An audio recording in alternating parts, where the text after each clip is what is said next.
Feral Khan Mercenary Squad has a new assignment. They must learn how to combine and form Feral Rex. The Shock Trooper has nothing to lose. Be wary when Tigris goes on a rampage. Hello, this is Soundout here, and welcome back to Feral Rex Week. Day 5, we're taking a look at R06, Tigris, the Mercenary Shock Trooper. This guy is cool. Just stating that from the fact, because look at this pose on the box. That's just awesome. Anyways, box is box. Very boxy, very cool, very Tigris, very awesome. Looks very nice in the box there. I love this box design. I'm glad I own it 6 times.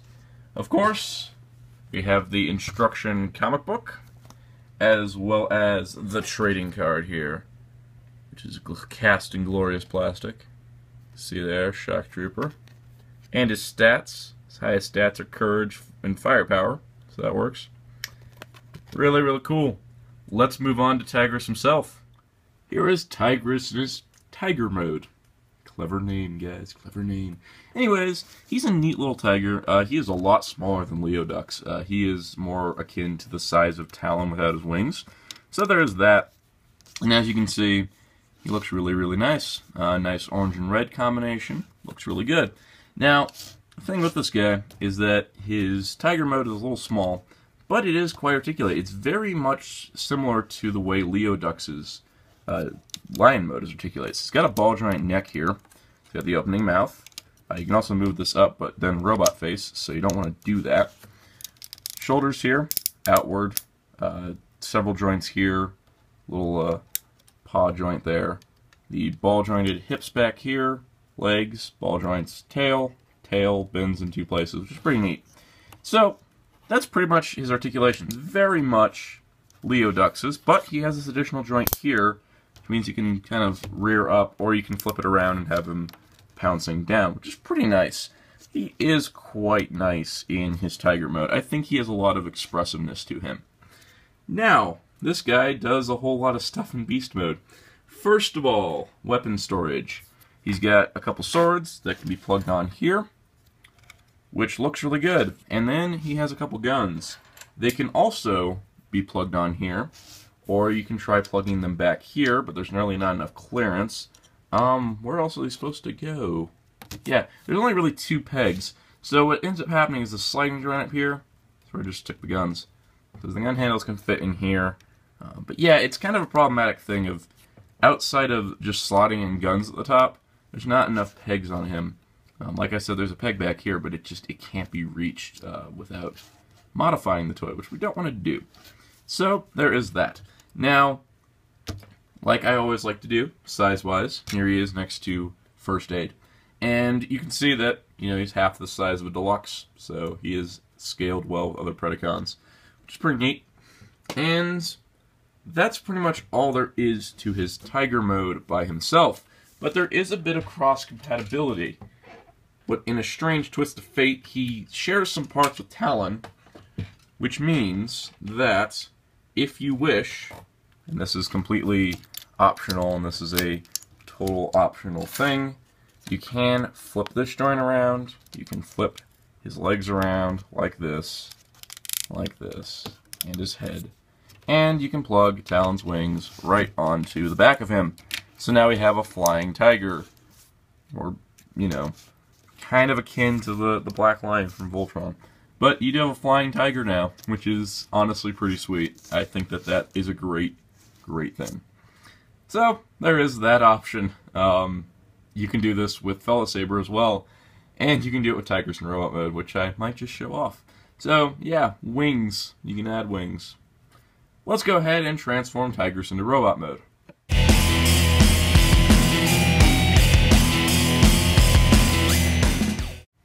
So here is Tigris in his robot mode, and he looks quite awesome. He definitely is a lot thinner. Like I said, he shares some similarities with Talon, which is why he has the back connector and such. And his leg pieces here are the same, and I believe the torso joint. So he is very thin, but it works to his Shock Trooper nature, as he is going to charge in, and he's really fast. So that's really neat. Now, articulation-wise, let's take a start at the head. The head's a little bit controversial, so we'll talk about that in a second, as there is some issue with it. But ball joint neck here. You got shoulders that are ratcheted, softer ratchet. The triple joint system from Leodux's back, which is pretty neat. Wrist swivel. You can also flip these up for tiger claws if you'd like. You also got waist joint and the ab crunch joint, and yes, tiger head. Outward leg movement, forward, back, knees, heavy ratchet, and swivel, ball joint, and toe. So all the joints you could need for this guy are in place. Like I said, the head was a bit controversial. When they originally showed it, it had a red mouth plate. When it came out, it had a yellow one. People did not like the yellow one as much. They liked the red head sculpt. So included with Tigris is the red head. And this is an optional face piece, which is pretty easy to swap out. So let's just do that real quick. So here he is with the red mouth plate. And I gotta say that it does look good. It does look good. He has the yellow around the eyes, kind of breaks it up so that his eyes aren't just gone. And the red mouth plate does match things. I personally still like the yellow, but the red does look good as well. And I like the fact that you have an option with that. And speaking of options, let's bring out his weapons. First up, we have his twin thermal blades, which do look very, very nice, as you can see. Nice looking blades. Now, hip pegs don't work too well, just like with Talon. They're a little shallow, so they don't really fit too well. And you could plug them into the shoulders, but there you go, twin blades there, which look really nice overall.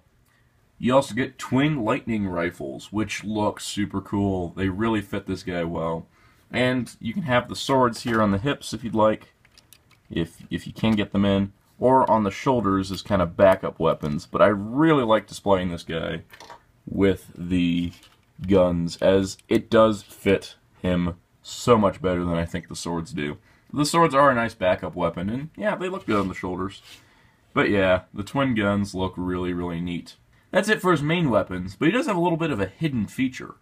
For when the situation is dire, Tigris features inside his chest a tiny extra little accessory that adds so much character to him, if I could get it out. And that is a chest bomb. It's a little bomb, it's a little thin piece of plastic, but it fits inside his chest. It's just like, when things are going rough, he just takes this out and he's got his backup weapon in case of emergencies. And that just looks, it's just really cool. It's very characterful as well. It holds in there super solid. It's actually harder to get out than it is to put back in. But you can see you can kind of just place it in here like that. But yes, it just hides away in his chest. It's a neat little bonus item. I think it just adds so much character. But speaking of bonus items, this guy comes with an additional weapon that's not for him. This is the concussion cannon. It was included with Tigris to help cost things, but it's actually not for him. It's for his leader, his squadron commander, Leodux. As Leodux was missing his gun when he packed in originally, Tigris comes with it, so it can plug onto his arm here. And the cannon looks really nice on Leodux's robot mode. But how does it look on the lion mode? Now, Leodux's concussion cannon doesn't really have an official place to place on his lion mode. None of the reviews I've seen have shown one. None of the instruction books tell you where to put it on beast mode. But it is possible. You could stick it here if you'd like, but honestly that looks kind of dumb. You could also place it on the side here in the peg hole on the sword, which kind of feels like the only reason that peg hole exists. So that might be the reason there. Or you could plug it up here onto one of these 4 pegs.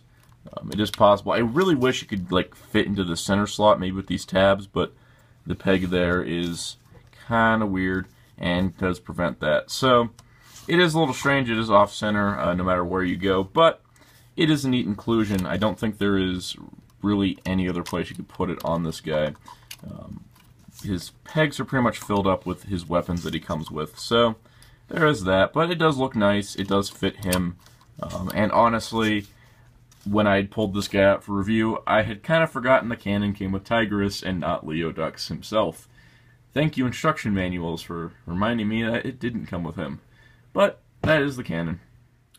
Say hello to the Feral Rex Completion Kit. This is a tiny bag of parts included with Tigris. This is meant to complete the set of sorts, as it does feature inner forearm fillers, which are for Bovis, Talon, and Fortis, who have gaps in their arms, and a hip armor plate for shield here.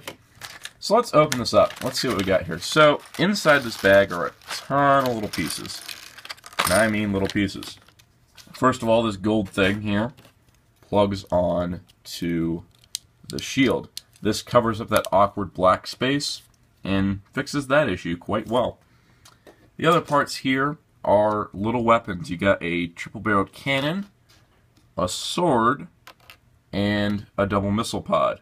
And using these in conjunction with these little spacer pieces, and as you can see, those awkward forearm gaps I didn't even notice were there, have now been filled with weaponry. Now, the weapons can be used by anyone. The forearm fillers are sized specifically for that. You can plug any weapon into them, like giving Bovis missiles, because supply specialist. Fortis, the extra guns, because, you know, guns. And Talon the blades, because it's kind of like an Assassin's Creed hidden knife. And that's like a cool thing for Talon to have, being the whole sniper assassin kind of guy. They're really neat. Unfortunately, there's no place to store them in the beast mode, so there is that little downside. But, hey, they gave you a bag. That's something. Overall, I think they're a neat little inclusion to just kind of fill in those gaps to get these guys more complete, and it really, really is nice. Also, the weapon plugs are the same universal peg size for all the weapons, which means they can plug on any port that you see. So that's pretty darn cool. So overall, I think the completion kit is a wild success, and I'm glad Tigris included it. Whee! Overall, I'd say Tigris is quite a successful figure. He's very, very cool looking. He's got great weaponry. Plus, he comes with parts for all the other Feralcons, which I think is a high positive. Now, if you don't own the other Feralcons and for whatever reason you pick up Tigris, you will have a bunch of parts you can't use. But, yeah, at least that concussion cannon comes in handy. Overall, it's really neat how the other 4 Feralcons just got something more thanks to this guy. And I really like him overall. I think he's one of the more solid figures. He can pose a lot better than the others because he doesn't have as much weight, which is super cool. Anyways, that is all for Day 5 here on Feral Rex Week. Stay tuned for tomorrow where we take a look at a new character known as Fellasaber. But until then, be sure to check out HeroTalker.com for all your Transformers news and more, and talk to the sound saying goodbye.